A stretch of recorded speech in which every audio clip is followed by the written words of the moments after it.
近些年来，随着中国的不断崛起，美国担心自己在全球的霸主地位会受到威胁，因而在拜登上台之后就极力拉拢盟友来遏制中国发展。在此背景下，鼓动南海周边各国加入反华阵营，就成为了美国对华战略的重要组成部分。所以，拜登政府也在近期加强了在亚太地区的外交活动。据美国五角大楼发布的消息显示，美防长奥斯汀将于近日正式启程，前往新加坡、越南和菲律宾进行访问。对此，有分析人士认为，从美国展开访问的这几个对象国来看，都是中国周边的一些国家，所以美防长此次出访的目的非常明显，那就是要拉帮结派的一起针对中国。不过，美国的反华套路也算是到了黔驴技穷的地步。要说拉拢盟友来反华，他们真的一点新意也没有，还想玩空手套白狼的那一招，不仅没有给盟国一点实质性的好处，还擅自挑拨这些国家与中国的关系。如此做法，还能指望盟友被牵着鼻子走？据悉，奥斯汀在访问菲律宾之前就是这样空手来的，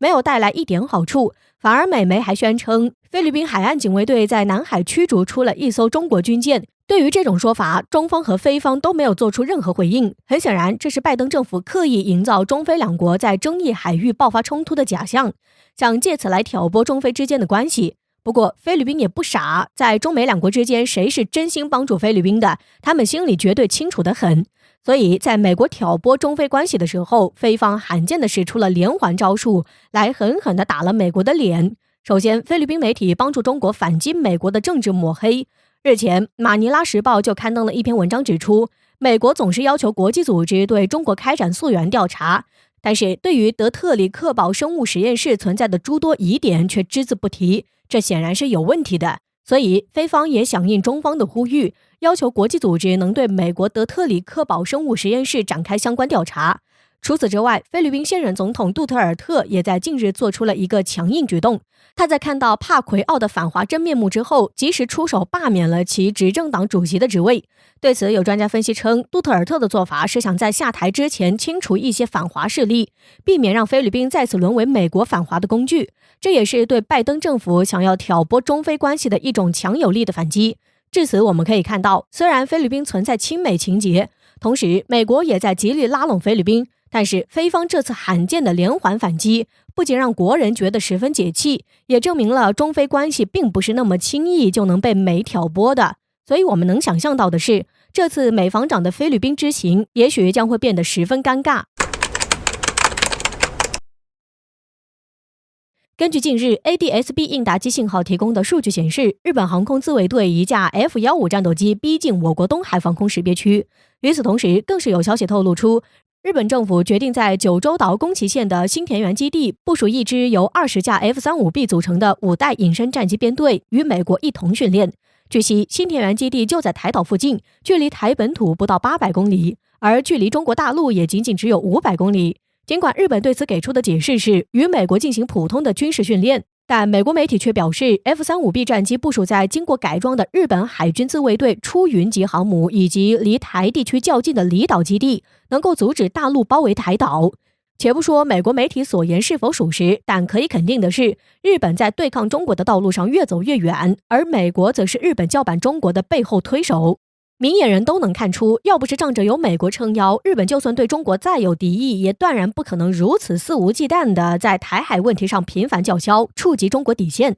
此次日本航空自卫队 F-15战斗机闯入中国东海防空识别区，挑衅意味非常明显，这也就足以说明日本亡我之心不死，并且已经彻底露出毒牙。可中国是当真如外界所认为的好欺负吗？如今美国及身后的小跟班频繁挑衅找中国的麻烦，我国还会继续忍吗？就目前的情况来看，日本摆明了是在逼中国出手，敌人都逼近家门口，枪口都快要对准中国脑门了。如果中国这都没反应，且不说国人如何看待，外界如何看待，美国及其身后的小跟班未来必定会更加大力度挑衅中国，跳到中国头上放肆都是迟早的事儿。因此，分析认为，面对敌方露出的毒牙，解放军只有一个字，那就是干。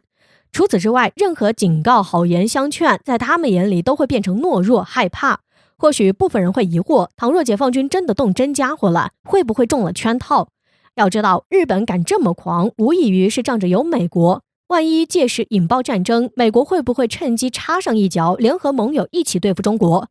不说这种可能性完全没有，但很小。美国是什么样的国家，外界众所周知，该国断然不会损失自身利益保日本。如果说是踩着日本对付中国，那以美国现在所需要面对的危机，取胜的可能性很小。再者，中国已经不是以前的中国，美国不是不清楚，日本如今赌上国运叫嚣，已经是玩大了。若喊话美国帮忙，美国不吓到急忙划清界限就算好的了。当然，并不排除日本这么狂有美国在背后的怂恿。所以不管怎么说，我国不能放松警惕，必须要时刻做好反击的准备。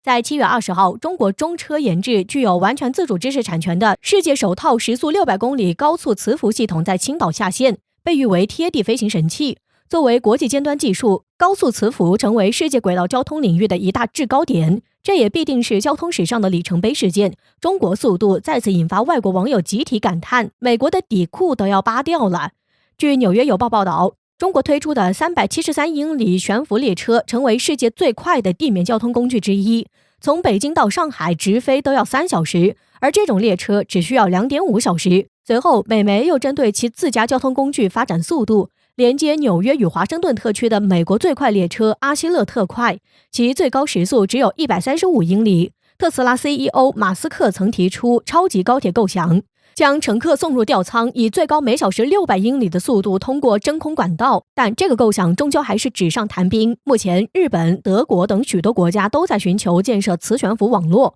虽然日本的磁悬浮列车跑到了603公里时速，但离下线仍然还有很多现实障碍。而美国的磁悬浮项目也没有一个取得重大进展。这次中国时速600公里的高速磁浮系统下线，从长远来看更是意义重大，未来将成为洲际列车打通亚欧大陆桥，这是陆权对海权的巨大挑战，能够快速带动内陆地区实现飞跃式发展。想象它飞驰在一带一路经济带上是什么感觉？交通就是经济的血管。对此，一带一路绿色发展国际联盟资讯委员会主任委员索尔海姆赞叹不已，不可置信，我的天，时速600公里陆上飞机。更讽刺的是，一直叫嚣要赶上中国基建的美国备受各国网友嘲讽。有美国人表示，太棒了，中国科技一直令人震撼。但在美国，我们过去30年还在努力建造一座没有任何进展的洲际大桥。有趣的是，英国网友也自嘲，英国也永远不会拥有。还有人讽刺道，美国制裁那家公司，